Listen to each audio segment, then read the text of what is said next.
outside, get a drink of water, that everyone's really doing those things, because I have no way to tell. But I do hope we're all hydrated and we've all seen a little bit of fresh air. Coming off the back of what was a beautiful debate, it was so well done. So if we can think about the energy that we had there, the quality of our arguments, being able to follow the structure so effectively, all those things, and bring them along with us now for this debate, I think we will have another wonderful one. Just a reminder, please, to be sending any speeches that you have. So that goes for the teams that we just heard from. This also counts if you spoke when the floor was open. Any speeches, any notes that you have, please send them through to the training team. The training email is in your chamber Discord channel. If you have adjournment speeches, if you can send them to Kurjan, that would be great. I'll do another reminder later as well. Cool, that's that. I'm just looking at my little notepad, and we just, to be honest, nailed the last one. So I don't really think I have much to say, because, you know, you're all just doing so fantastically already today. Just a reminder that, you know, as always, we're here to support one another. We're here to uplift one another. We want to make sure that our debates are passionate, because we love that. We love to see fiery debates, but we also love to see us supporting each other and backing each other, because at the end of the day, you've all just been dealt any card, you know, any bill to refute, any chamber to be in, but all of us are here because we're young people and we care about important issues and we want to be able to have a voice on those. So yeah, just thinking about not only how can we make this a great debate, which is so important, but also how can we show that we're here to support one another and be here for one another, and how can we do those two things together. Lovely. Task force, I think, to be honest, I don't really have much more to add, unless anyone thinks I'm missing anything critical. I think we've learned silence is a good thing when I ask that question, so that all sounds great. Before we move into the debate, I might just throw to our speaker for today. John, would you like to introduce yourself to our youth parliamentarians? Yeah, thank you very much. Hi, I'm John Kennedy. I'm the Member of Parliament for Hawthorn. Here I'm coming to you live from Riversdale Road in Hawthorn. I was a bit of a surprise at the 2018 election. Before that, I'd been nearly 30 years as a principal of a Catholic secondary school in Loyola College in Watsonia, and I've been self-funded retiree for about 10 years. And then, in a surprise of surprise, as a member of the Labor Party, I was elected as a member of Hawthorn. I'm particularly interested in today's topic because, as it happens, I do live in a retirement village, albeit an independent unit and so on. So I'll be interested to hear all the various arguments being presented. So thank you. Lovely. Yeah, did you want to share something before we start? No? Oh, you're getting ready to speak. I love it. Very eager. Wonderful. Well, I might just throw to Paul if you want to introduce the bill, and then we'll get started. Keep an eye on it for me. Thanks, Ali. So good morning, everyone, or afternoon, everyone. First order of the day is the privately funded Aged Care Bill 2021. I call on the Speaker then of the bill. Speaker, honourable members of Asia, I call to introduce a bill titled the Privately Funded Aged Care Act 2021. The question is that the bill be now read for a first time. All those of that opinion say aye. To the contrary, no. I think the ayes have it. Speaker, I move that the bill now be read a second time.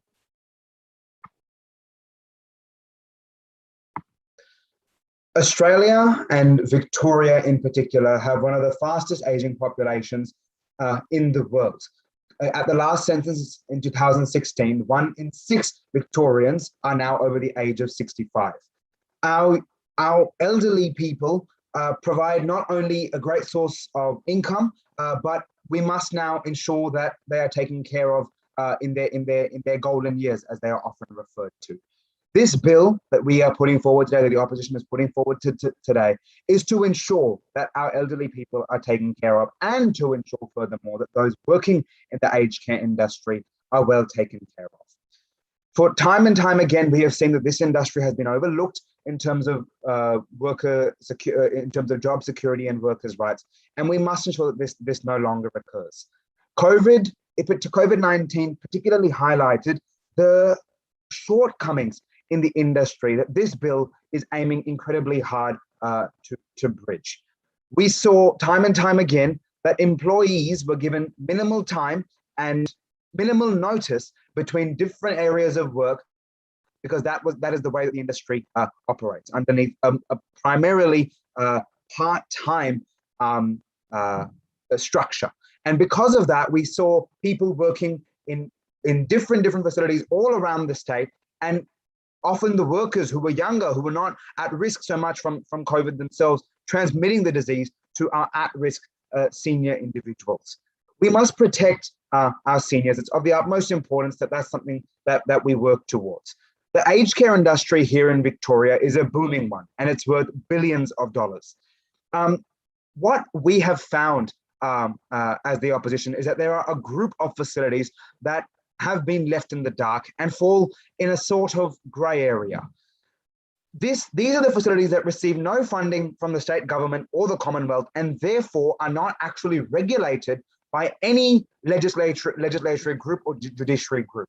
And because of that, we have constructed this bill in an effort to provide some regulation in this authority. This bill aims to regulate these facilities, which actually are found all throughout the state in all manners of different socioeconomic suburbs, from white-collar suburbs like Sandringham to more agricultural blue-collar suburbs like Cooee-Rye. It gives the demographics, particularly of those who work in aged care, is particularly women and immigrants. These people do often require part-time work, as it suits their lifestyle better. But what must be considered is that this does not provide them enough security. Without this security, they are often put into situations where, as I've highlighted previously, we see mass transmission events in terms of pandemics like COVID-19. And with the World Health Organization insinuating that this pandemic is not leaving us for years to come, and the further risk of other pandemics, whether it be influenza pandemics, there must be better, tighter, stringent control around the way people are employed in this industry. This bill aims to do just that. We lost hundreds of people in the second wave of COVID-19 here in Victoria, and these were deaths that could have been avoided. A large majority of them were in aged care, and this was because these workers were forced to not only work in these conditions where they are forced to go from A to B with zero notice, often very minimal notice. They were putting their own health at risk, and in the process, working themselves to the bone to take care for the people whom we all love and care about so dearly. We must ensure that they are taken care of appropriately, and they enjoy the time of theirs that they have worked so hard for, to boost our economy and to develop Australia and Victoria the way it is today. This bill aims to take care of those who have developed Victoria, who have given Victoria a name around the world in terms of our industry, in terms of our professionalism, in terms of our agriculture, in terms of our import and exports. These people have completely built the backbone for now the young people to come aboard and take the spots as leaders in society. We must ensure that they are well taken care of in their golden years. And this bill aims to do just that. Thank you very much, Mr. Speaker.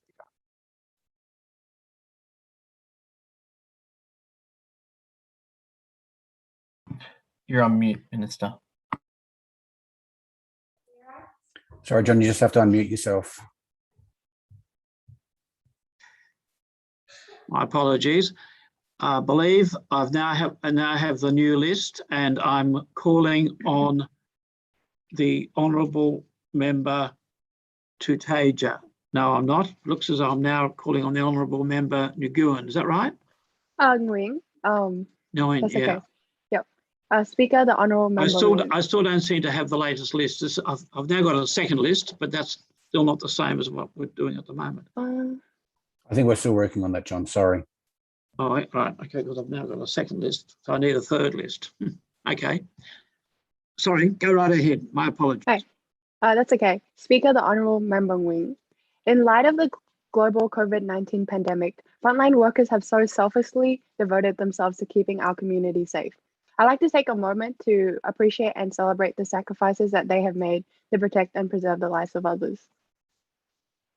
The opposition's bill focuses on privately funded aged care facilities, which house some of the most vulnerable Victorian residents, and specifically the workers who serve to protect and take care of them.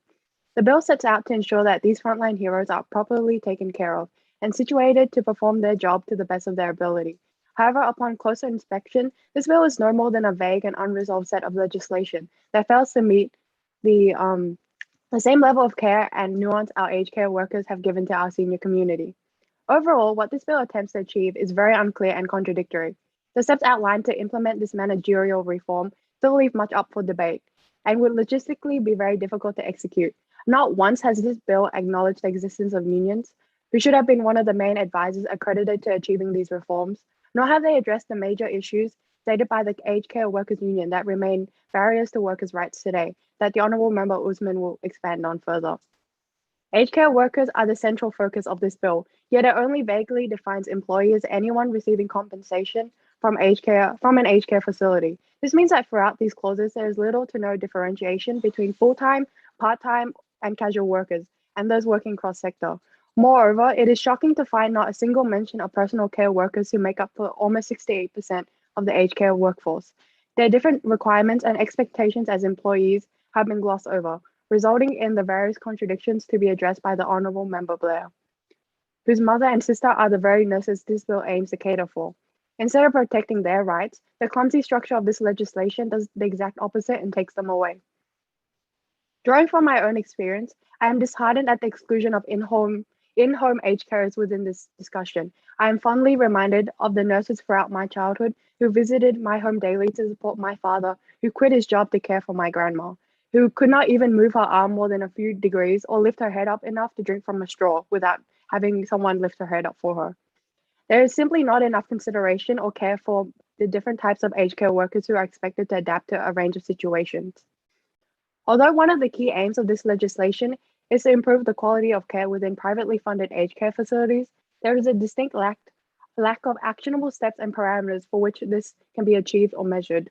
The opposition has proposed changes to increase the number of full-time workers and increase nurse-to-patient ratios.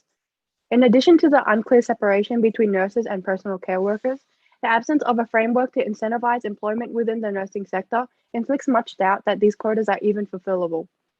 Of course, to properly execute the proposed changes within this bill to result in the best possible reform for these facilities hinges around the establishment of the privately funded aged care regulation authority. Speaker, this entire legislation relies on the successful organization of this regulatory body. My team and I were absolutely stupefied as to the lack of information and detail presented in Clause 7. There's absolutely no detail of who would constitute the authority. Immediately, members of the Australian College of Nurse Practitioners, Australian Primary Healthcare Nurses Association, or the Health Workers Union spring to mind as the obvious candidates for this position. However, the answer of what this mysterious authoritative body even looks like is left blank and ignored by the opposition. The rest of Clause 7 is just as vague and rife with unanswered questions. I simply cannot ignore the fact that the opposition believes that the cultural safety and trauma-informed training should not be mandatory. Let me repeat that. This regulatory body that will be established to oversee and ensure the progress of privately funded aged care facilities will provide this highly crucial cultural safety and trauma-informed training as an optional program. I will leave the Honourable Member Ngo to explain our concerns with this clause further. We all know that taking care of our beloved elderly within the aged care services industry is one of the most demanding and challenging jobs within the health sector.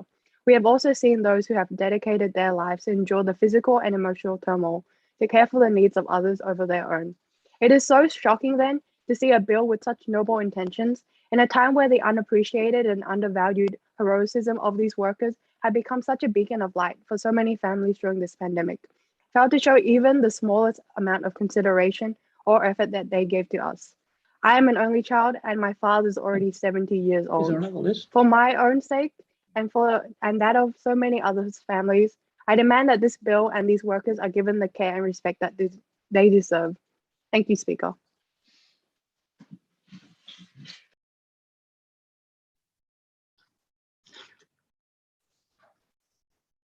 Thank you. I now call on the next speaker. I do apologise, I don't have a name here. Oh yes, I now call on the Honourable Suma Singh. Speaker, the Honourable Member Gawal. Speaker, I find it strange that this bill even need be contested. Since the 1997 Aged Care Act, our aged care homes have turned into aged care facilities. Our residents have become patients, and we've watched our nurses and qualified professionals disappear. Aged care, as we know it, is now a money-making monopoly, making money off of families who have no alternatives to take care of their loved ones, deceived by the facade of belonging and care, and doing the absolute minimum to maximize their profit.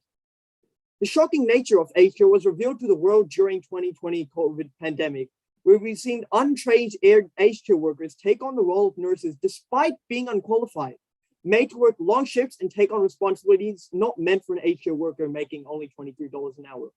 Expected to move to new locations across Victoria on a dime. It is clear that Australia, aged care needs a holistic reform, but I want to make it clear that the biggest culprits are unregulated private aged care facilities. We're not introducing a bill that has a cost and a benefit as such, but simply patching up a loophole that is oftentimes exploited. There is no cost as other facilities are already having this regulation. And the main refuter also stated that we may not be able to fill the quotas, but by improving the conditions of workplaces, we are actually encouraging people to join the workforce. Now, I want to show you guys a quote, which is coming from an aged care worker. The other day, they wanted me to drive 20 kilometers to do a 1 hour service and then drive back home to sit around for 3 hours. Well, be off of work for 3 hours and then come back to the same place 20 kilometers away and work for 2 hours and then come again home and then have an hour off, then go off and do 2 more hours of work in the evening. Now, there are many consequences of fluctuation in hours of work. And the first one is it's unreasonable to ask hardworking people who cannot support their family to come in at work at times that they cannot anticipate. Secondly, outlined by the disproportionately high number of deaths in privately owned aged care facilities, infection control is completely lacking if you have people transferring from one location to another. Thirdly, inconsistent hours means that aged care workers cannot properly adapt and get to know the individual residents of aged care facilities as they are rotated on a frequent basis. And fourthly, and arguably the most important problem, is all of these factors make aged care in general a very unappealing job. Thank you. Thank you.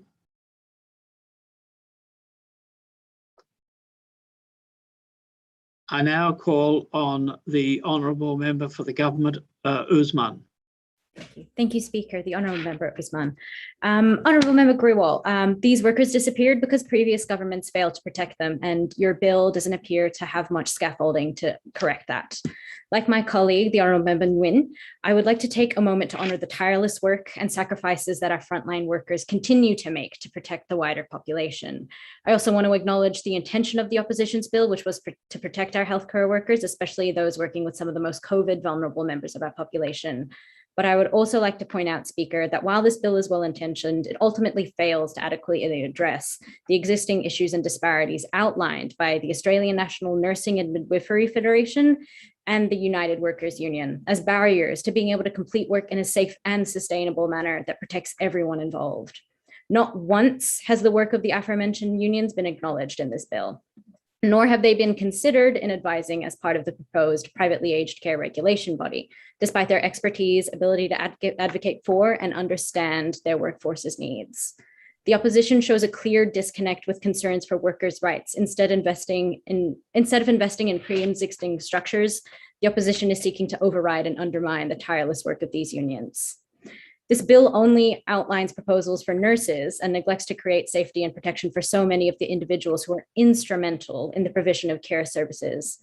My colleague, the Honourable Member Blair, will expand on this shortly. Furthermore, subclause 7.2 fails to account for the fact that the certificates mentioned are already fully subsidized. The opposition neglected to create new avenues and opportunities for individuals to enter the aged care sector. And this could have been easily accomplished by subsidizing courses like the Bachelor of Nursing and Diploma of Nursing. The opposition also failed to consider locked-in pay conditions, parental leave, family violence leave, and portable long service leave. They did not outline additional worker protections or improvements to ensure that these private aged care facilities would become cleaner and safer. I wish to ask the opposition why a further bolstering of the union and their demands was not considered or centered in this approach. We're not proposing the subject matter of this bill is unimportant, rather that this bill fails to achieve its aims. Thank you, Speaker.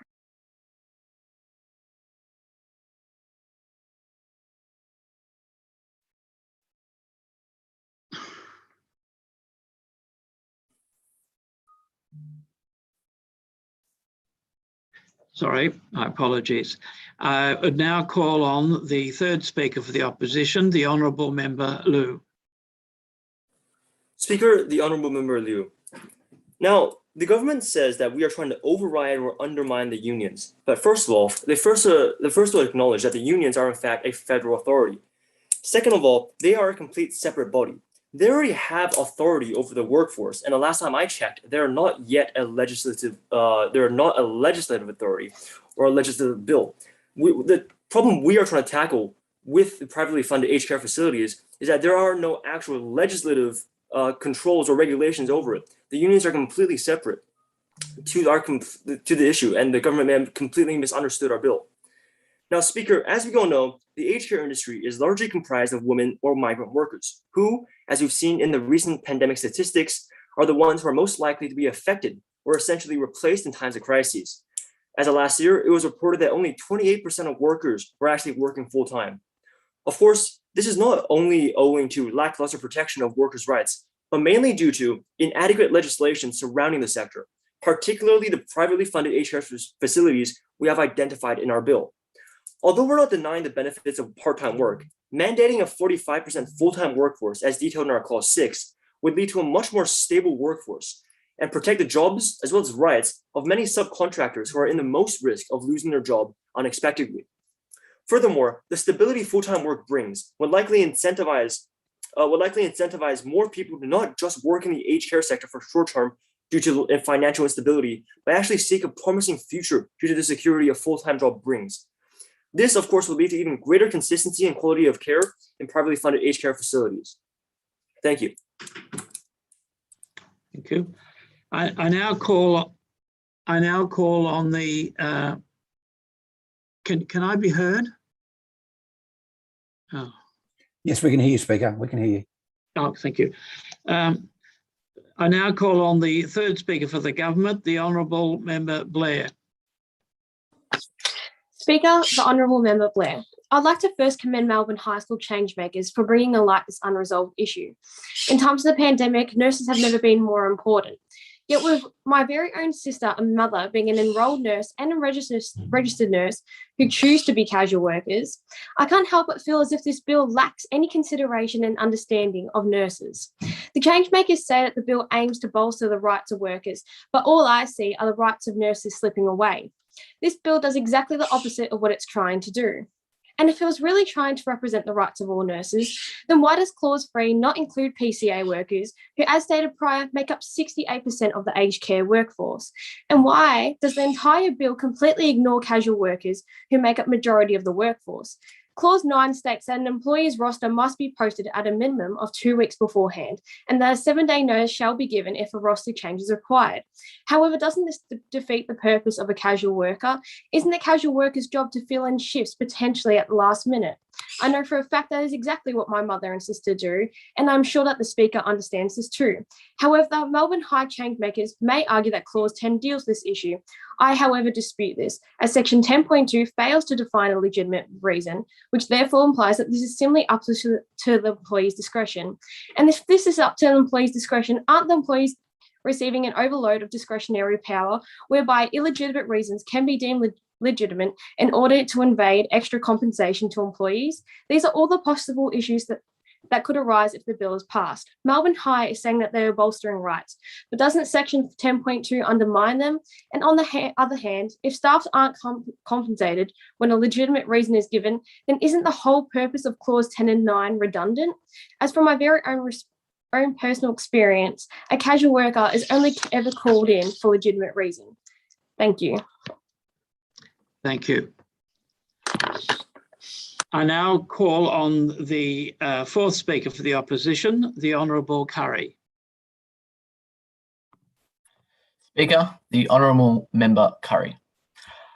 I would like to remind the chamber that there has been a large call by workers in the aged care industry who have called for more hours and more work and more consistent allocations of their hours. And this is not the definition of casual work. Across the board, there have been workers asking for a more consistent form of work and a consistent form of their schedule, and they're not being provided that as a casual workforce. Yes, it is important to have some casual workers in a workforce, and our bill allows for that. It allows for a percentage of casual workers to fill those gaps when required. However, our bill has made way for the workers who need more work and need more consistent work to be able to access part-time and full-time work. Now, I'd like to bring to your attention the shadow in the aged care sector. This shadow is the issue regarding nurse to patient ratios in privately owned, privately funded aged care facilities. We all love and care for our family. Imagine that you could not say with confidence that a loved one that we hold dearly was not receiving the level of treatment and care that they deserved. Well, this is what is happening to hundreds of people's loved ones across Victoria, in the grey area in the law that has no state or federal jurisdiction. These aged care facilities have zero regulations to ensure that there are sufficient nurses to look after the number of patients. Elderly are falling through the cracks of this highly important industry. Though you may not think that we as students would be able to ensure that our ratios are appropriate without any expertise, I assure you that the ratios are realistically applicable. This is because our proposed ratios fit that of what is currently law for all other aged care facilities across the state. And these same ratios are a result of the 2018 Royal Commission into aged care. So unless you are not confident in the decisions made by the highest review body in the country, I suggest you support this bill. Thank you. I now call on the fourth speaker for the government, the Honourable Van. Speaker, the Honourable Member Van. As multiple members of this government have already stated, the bill again lacks the appropriate parameters to show any measurement of an actual improvement within the privately funded aged care system. The opposition say that they want to patch up a gap in the system, but provide no actual framework or incentive as to how these changes will physically improve the aged care facilities and the employees within them. I would like to ask the opposition to consider that without any actual incentive, are there expectations to increase the rate of employment within the nursing sector in order to fulfill the mandated nurse to resident ratios valid? I can answer that for you by saying that it is very unlikely. While the request, I can admit, is valid for the needs of each aged care resident, there is a simultaneous need for an increased worker capacity that isn't being met without the incentive of employee leave benefits, structured and rostered hours, worker protection guarantees, and so many more foundational elements that an employee will expect to be met. This further brings me on to the issue of how the opposition is enacting Clause 8 of this bill under a ridiculous, and I quote, good faith basis. It merely requires that the employer informs the employee of an estimate or probability of last-minute shifts, words too vaguely and loosely used in order to enact realistic improvement on the working conditions of aged care workers. While there is a need in reducing random and rapid fluctuations in their hours and locations in which they work, the opposition need to figure out a method of enforcement or actual resolution to the issue under its own indefinite mandates. So this puts into question what these periodic checks on the privately funded aged care facilities are for. The opposition has provided no metric or milestones to base these periodic checks on.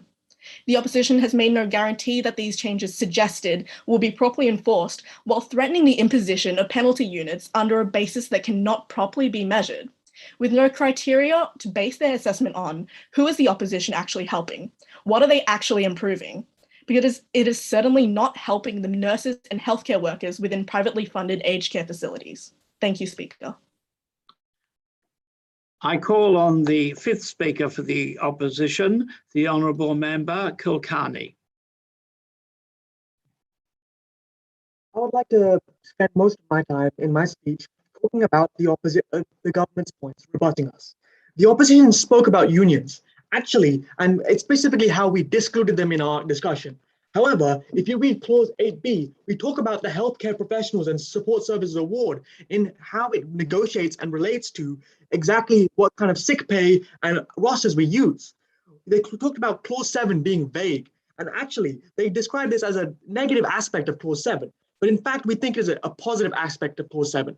They offer a high degree of flexibility for this new organization because it's implementing new laws and new legislations to hammer it down with hundreds and thousands of red tape for this new creation, especially for such a changing environment, such as aged care facilities, would not only bog down this bill, but also bog down the ability for this organization. This kind of same, problematic ideas have been kind of repeated throughout their whole argument, right? They've spoken about in-home aged care, and we agree that that is important, but that is not what we're talking about in this bill. We're specifically patching a hole inside this legislation. Our bill offers a solution. The opposition suggests that we scrap all of this solution and allow these unregulated facilities to continue to cut corners. They talk about unions, and we're not going to have a comprehensive improvement of the entire aged care sector. That's not what this bill is for. We're supposed to fix a tiny but yet important gap within the legislation by adding specific ratios that are present throughout other worlds and other countries, and especially Victoria. They've talked about, not introducing more part-time workers and not including them, more part-time workers and casual workers. But actually, we found that in censuses, the irregularity of the work hour that they have previously mentioned is by far the worst characteristic of this of aged care work. They've talked about lack of workplace capacity improvement, but we have actually previously spoken how improving the workplace rights of people inside this aged care industry will increase the number of people who are willing to try out this industry. So many of the opposition's points have not really stood the test of time. Thank you. Thank you. I call on the fifth speaker for the government, the Honourable Member NGO. Speaker, the Honourable Member No. Firstly, I'd like to state that the opposition has consistently mentioned healthcare workers, but failed to mention all the other types of healthcare workers in the aged care industry, such as the pharmacists, the GPs, the specialists that the elderly need or require. As a healthcare student myself, I find this deeply offensive. Now, I would like to begin by reiterating the point that my colleague, the Honourable Member Nguyen, has stated, that this bill, despite its noble intentions, is fundamentally flawed and overall fails to address the critical issues that are actually facing this industry, but rather just chooses to focus on a small section of the industry that already has so many solutions to many of the problems outlined in this bill, as pointed out by the Honourable Member Usman.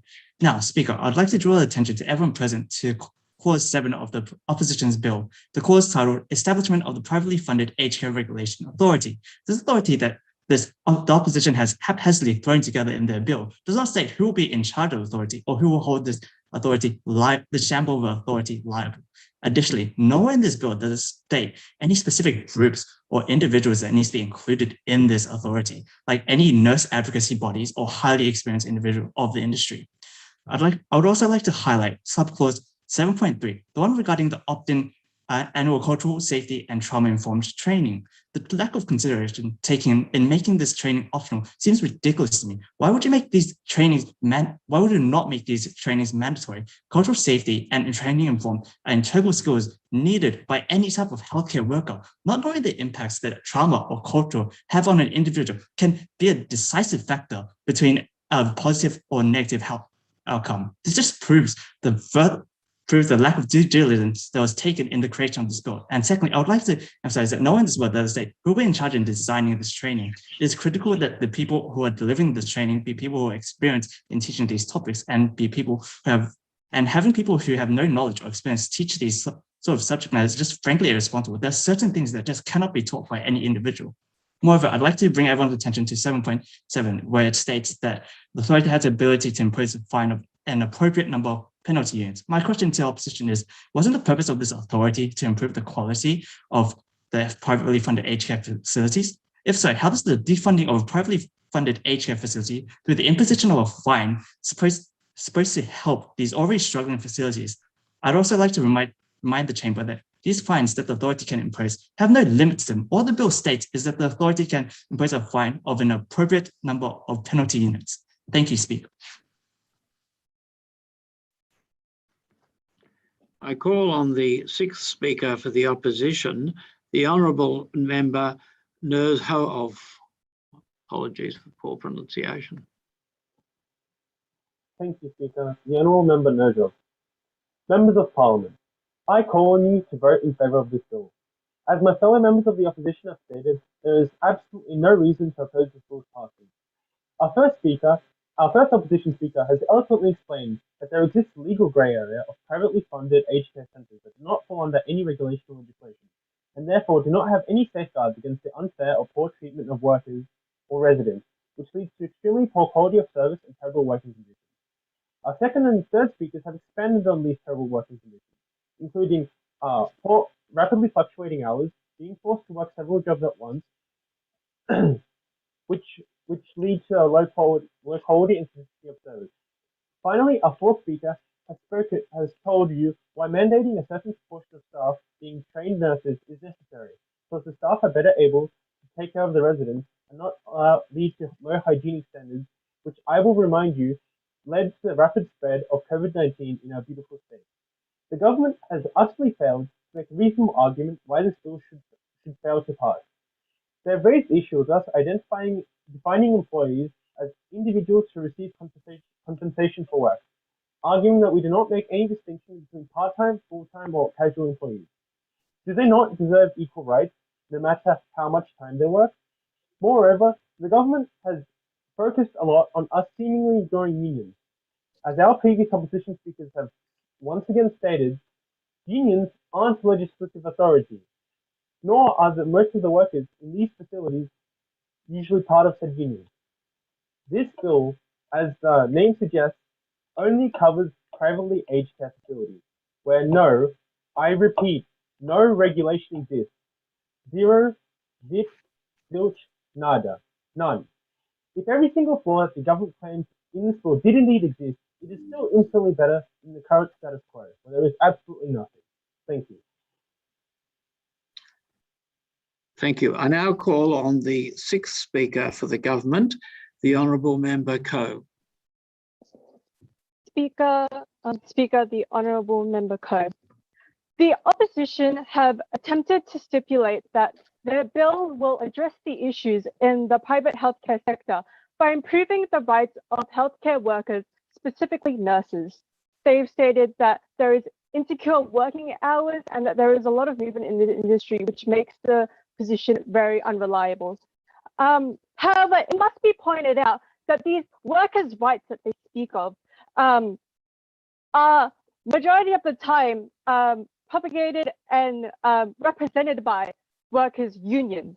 That is their purpose, to represent workers, and yet unions have not been considered in this bill. Furthermore, they have stated themselves that the private sector is unregulated, and yet they propose a body which has very few criteria, no recommendations of who shall sit on the body, and as such, this body will most likely be unregulated themselves. They have furthermore exhibited in clause 10 unclear compensation recommendations that would also lead to unregulated pay for workers. It is vital that the opposition would have acknowledged the work of personal care workers, and that there are no minimum requirements to become a personal care worker in conjunction to being a nurse. And yet they have not. They have only focused on nurses, when the cohort of direct care workers that care for our aging population have had their concerns not properly cared for. What we need is subsidies to to have people go into the nursing industry and subsidies to upskill these PCA workers so that they become more qualified and that our aged care patients can have the proper care that they need and deaths can be avoided. Thank you. Thank you. Now I call on the sponsor of the bill for their right of reply.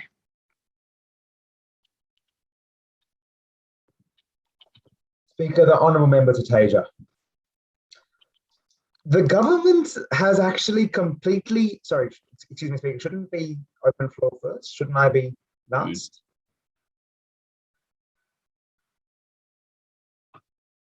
I'm sorry. Sorry, Speaker, I'm under the impression that the floor is to open first and I should provide my right of reply after the floor is open. Yeah, we can open it up and see if anyone else likes to speak who has already spoken on the bill. Okay, yes. Sorry. So would it, yeah, sorry, that's not on my note here, but okay, would anyone else like to speak on the bill? Speaker, the Honourable Member Noble. The Go ahead. Honourable Member No called for equal representation within the bill, but is missing the point.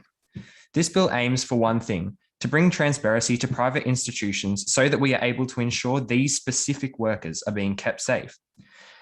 To ensure change, we must tackle individual issues. This is not a blanket fix which would leave holes, but instead targets a small problem to fix it properly. This bill is not a grant for aged care homes, but a legislation that aims to increase worker safety. Workers are being exploited, and this is happening disproportionately in private facilities. We see no alternatives offered by the government, and this is a problem. This bill aims to provide security in which people will not be the subject to unreliable hours, poor training, and understaffed workplaces. This will increase the safety of workers, and this is essential. Thank you. Thank you. Would anyone else like to speak?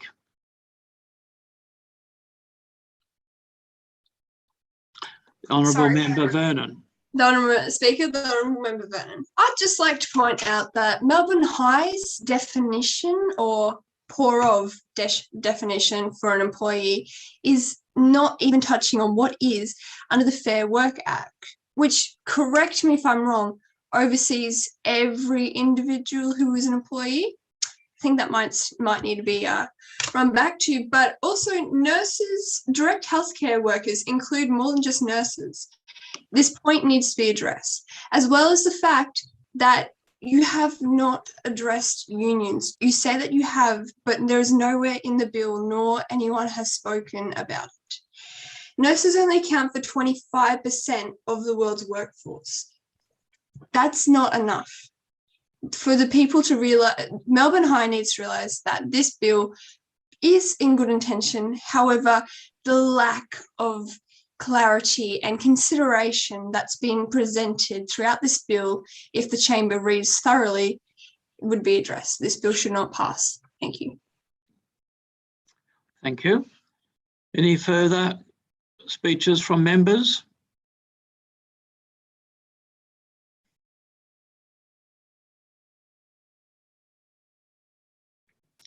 I see no more hands. Thank you. So I call on the sponsor of the bill for their right of reply. Honourable Member Tateja. Speaker, the Honourable Member Tateja.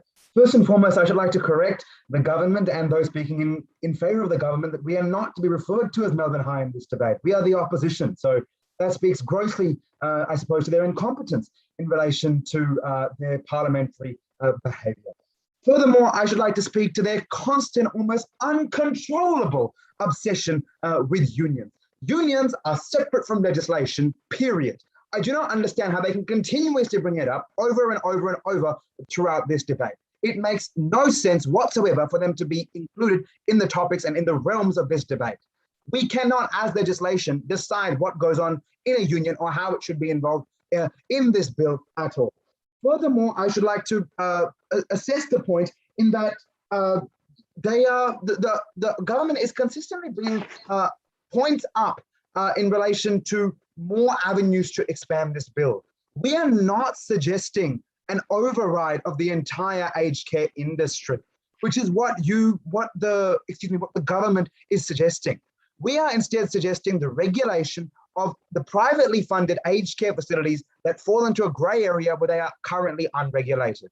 And should the government be against that, are they very much so against, in fact, the regulation and the well care of our elderly citizens? Do they wish the deaths in the aged care industry? Is that their desire if they are against this bill? They are asking us to create a bill or forwarding a bill that is far too expansive and covers far too many portions of an incredibly diverse, important, and integral industry. Our bill aims to fix and work on a particular portion, a particular amount of facilities that are currently unregulated. We wish to ensure that the elderly citizens in these facilities enjoy the time they have left and enjoy it happily. If the government is against that, quite frankly, I am appalled. Thank you, Speaker. Thank you. Now, as often happens in Parliament, I may need some advice from the clerk here. I presume we don't go to the conscience vote. No, not yet. We're just going to go to the whether the bill be read a second and a third time. So the question is the bill. Okay, so page 5. All right, so what I've got now is that the House will divide on the question that the. Sorry, Speaker. No. Just put the question now. The bill be read a second and a third time. On page 5. Page 5. The question is that the bill now be read a second and a third time. All those of the opinion say aye. And to the contrary, no. I think the ayes have it. Speaker, it looks as though the noes at this stage have it, so we may need to call for a division. Okay. Okay.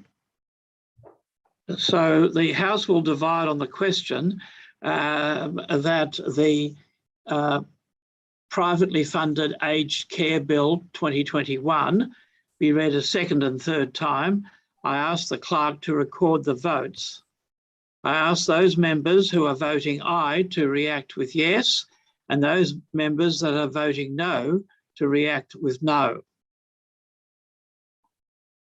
Members will have 30 seconds to place their vote.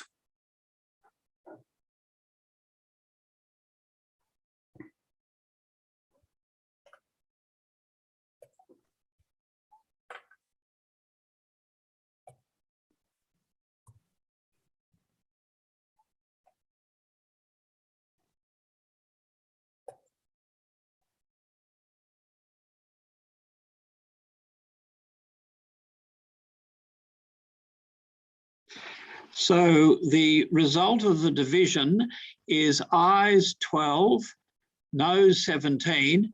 Therefore, the question is resolved in the negative.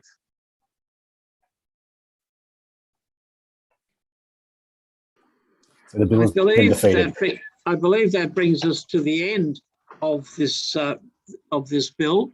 I think all that remains now, if I'm correct, is to thank you for your participation.